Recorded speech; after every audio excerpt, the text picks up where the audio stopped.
السلام عليكم ورحمة الله وبركاته. أكم جرتن هرفتها في كبجنتو تكية أكم نجي قبضني جرتني بقى جرتني جا نتشجر الحمد لله كنو أسكيني قارو أرانتنا ودو قدني سني قبضي دفع مالي هو جتن أكم أقرتني تما فيديو نركي فيفو رفعتو كيسان جرا وانين جولين بيكو إجتي يمو أنو يفينا من إجتي يمو وان نركو جركون لغادا جيتن شاكو جرا مالي هو جتن بحر قبما يجرا هرفتها تكية بحر قبما يجرا وماني قباني جراني بحر kunoo nama hedduudha akkana fakkaatan nama shammoo jaha garuu sirriitti ilaalle nama san nama hedduu dhufanii akkasitti qabanii daddarbanii wayii itti facaasanii bahar gaggabsanii fudhanii jira daawwattoota kiyya ergamanii qophaa'anii dhufan har'aan tana inni nuun fayyine dhiyoo tana ulee isaanirraa hin bayyananne haakiman dhayine ifillee wallaanne akkuma agartanitti ulee isaanii egaa tumamee mana ciisu jiru guyyaa 3 ga'ee jira.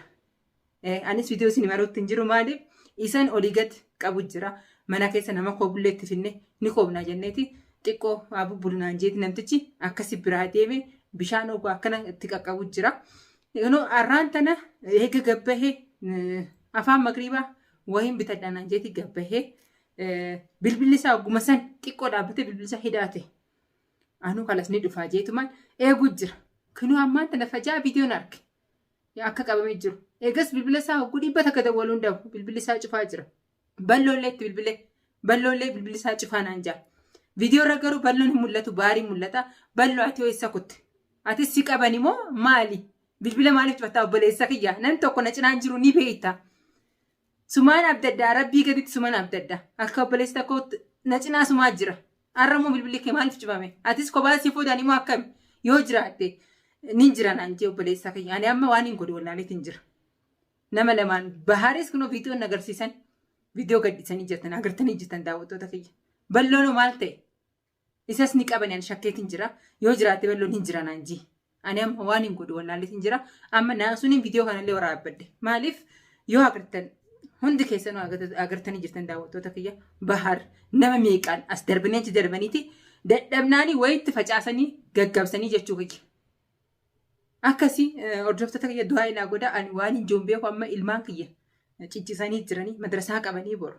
Ani ilmaan kiyya namni tokko quban qabu. Ilmaan xiqqaa qofaa taa'u jira malee ijoolleen hundi cistee jirti. Maaliin godha? Yaa najjaa shaa maqaayi rabbii sodaadha. Bahar deebisaa na fudhadhaa kunuu naa jira na fudhadhaa. Engadda ulee keessan raa'u hin fayyine haakiman dhayine ganaa kophaa hin geessine xiqqoo abuluu diini kan taree jira akkasittiin kophaa naan jee namtichi dhufee ilaalee. Maal irraa qabdamee maal isin godhe obboleessa kiyya maal isin godhe gurbaan kun maal isin irraa balleesse? Dilummaan isin rajaatti qabdan dilummaa akkanatti dhimma itti qabdan bahar kana guyyaa takka yoo tumumsistan guyyaa kanas noo dhuftanii ukkaamsanii fuutan. Maal isin irraa balleesse maal isin irraa balleesse? Naayimaa dhimma kana takkitti tana naayimaa maal isin irraa balleesse? Jiruu keessan jiraachuutu hin jiru jiruu isaa jiraachuu jira maal isin godhame dhimma maal irraa qabdan? Hayyee inni fayyaan qabu kottaa na fudhadhaa isa deebisaa hayyee. Deebisaa isa. Yaa hordoftoota kiyya waan hin jiru beeku ani wallaaleetti hin jira. Gurbaan kun maal irraa balleesse? Najjaashaa maqaayi. Waan itti qabdan kun maali? Isin tuqutti hin jiru. Usee taa'u jira. Ulee tumsiistan. Isinitti hin dubbanne taa'u jira. Mee maaluma dhimma itti qabdan? Jiruu isaa kana jibbitanii? Yaa xiqqoo maan eeggatina? Akka takka biyya akka isinirraa galu takka biyya kanaa sadii akka isinii gadhiisu. Xiqqoo maan obsinaame maa furatti kuttan akkanatti ilmaan isaa guddifachuu jira maal isin godhu jirame yaa rabbi kiyyaan waan hin godhu hin beeku hordoftoota daawwattoota kiyya ani dhimma isaan itti qaban hin beeku. Binoonni gartanii akkasitti ukkaamsanii nama meeqaan nama tokko nama meeqaan akkasii fuudhu jechuun maal jechuudhame? Engata formaatee akkasii fuudhaniiti ilmoo garaa keessa ajjeesaniiti akkasitti deebisan. Baharoo akkam godhu deemanii mee gurbaan kun ifin fayyaan qabu. Engatti tumsisan nama meeqaan tumsisan. Akkasii hordoftoota daawwattoota kiyya du'aa godhaafi walli ajjeesuuf deemaniin si'a nama meeqaan akkasii rarraasanii gisee deeman ajjeesuuf deemaniin si'a waan biraatiif hin deemaniif. Namni diinummaan tilli kun maali? Maal isaan godhe? Waan isaanii nyaachuutti hin jiru. Isaan tuquutti hin jiru. Maal balleesseme? Ergamanii dhufanii har'aan tana akkasitti qophaa'anii waan fuulatti itti facaasan hunda qopheeffatanii dhufanii akkasitti manarraa gabbee xiqqoo daqiiqaa 10 teenye. Dilli kun maalirre? Namni jala akkana dalagaare. Akkasii hordoftoota kiyya du'aa manaa godha. Ani amma waan hin godhu beeku. Bilbilli baartaatu cufaadha. Bilbilli bal'ootaatu cufaadha. Eenyutti hin bilbilaame? Isaanitti bilbila. Eenyutti hin bilbila? Silaarra bahar deebisanii na fudhatanii fada. Maaliif isaa ifiifuu fayyaa hin qabne onnee isaanii hin beeka. Onnee baara. Yoo harkatti laatan hin dhiisu. Ni miidhaan hin beeka. Ni du'aa malee harkatti laatamee noosu. Ijoolleen xiyyaa lafaa kaatee wal lallabaa kiyya dhageessensaa hedduun rifadhe waan hin godhuun qabu. Ilmaan keenya amma abbaan keenya mee onaan jaa maal hin jaamme waan akkana isaanitti himuun barbaadu. Maaliif ni jeeqaman ijoolleen ni jeeqamti sammuun ni jeeqamti. Eessa kuteen jira maal kan sa'a meeqa? Ilhammaa eegatiin viidiyoon argee malee silaa ni dhufaa jetin taa'ee isa eegu jira. Viidiyoo agarraan rifadhe. Akkasii hordoftoota kiyya du'aa hinaa godha.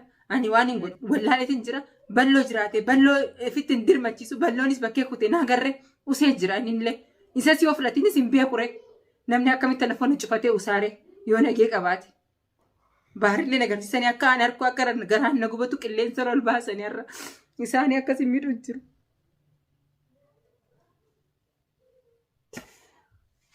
Akkasii hordoftoota fi daawwattoota kiyya dhiifee manaa godhaa du'aa illee godhaa fi baar arra. Yoo nageeyaan isaan harkaa ba'e yoo haa takkan goone harka ni laafanii hin beekaa onnee baara. Qabamee harka isaanii jira jee gadi hin jiruuf onnee qaba.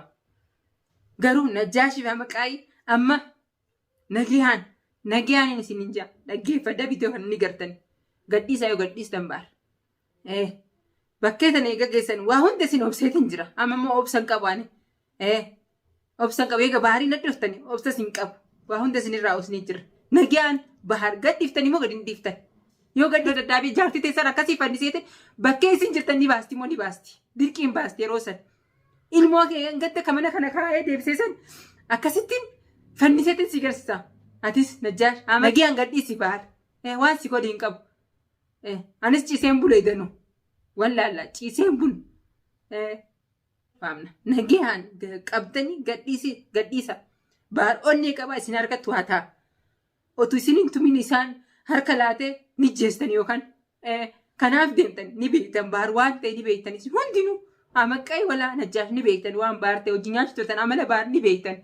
Hanga onnee qabu ni beektan. Isinuu kanaaf nama 10 meeqan kurtanii fiddanii akkasii bakkaa kan gaggabsitanii waan isin itti facaastan maalitti hin beekaa waan isin deddeebitanii maalitti hin beeka.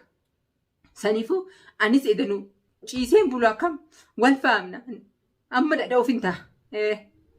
Akkasii nagayaan gadhiisaa gurbaa yoo ajjeessa fayyatan malee gadhiisaa waan akkasiin godhutti hin jiru. Badala isaa koottaa na fudhadhaa jeetiin jira kunoo manaan jira koottaa bahar deebisaa na fuudha. Dhimma yoo qabaattan. Akkasii hordoftoota daawwattoota kiyya mee amma waan hin godhu beeku takka isaanii dhaddee jaartiin isaanii mana jirti. Walaa Maqaayii walaa Najjaash isaan qabsiisu. Bakkee jaarsonni jiran akkasii dirqiin baasani. Anis harrafuun kiyya hin jiru. Mee akka isaan jaan baharaan qaalii keenya godhu intala nuti jenneessan intala fateen akkasitti intala tamiisin ergatte jette nu gaafachuu jirtan hanga intala sanillee fuudhu wallaahi billaahi baariin fuudhu. Baariin fuudhu. Intala isin intala dahaba maaliif intala nuura laayinii fiddanii yoo keessaniif hin fuudhu. Intala isiniif fuusisa. Maal ni rakkadina fuusisaa isin jee. Fuudha isaa isin maaliif dhimamtaniif fuudha isaa irratti? Baar jaartii qaba. Hanga Fatihaa hiiku ammas Fatihaa bira kuttanii hanga intala nuti jennu fuudhu wallaahi billaahi fuudhu baar lubbuu keessaa baastan malee fuudhu. Ammas baar akka nu wajji dalagu. Baar waan isinitti jirtan kana dalagaa. Waan haraam dalagaa baar. Waan isin dalagdan sun waan bareedaadha isin baharitti atti affeertan. Isin biratti bareedaa hojiidhaami. Baar waan akkanaan dalaguu ni beektan. Du'ee badaa malee waan isin jettan kana baar akka hin dalagne ni beektan.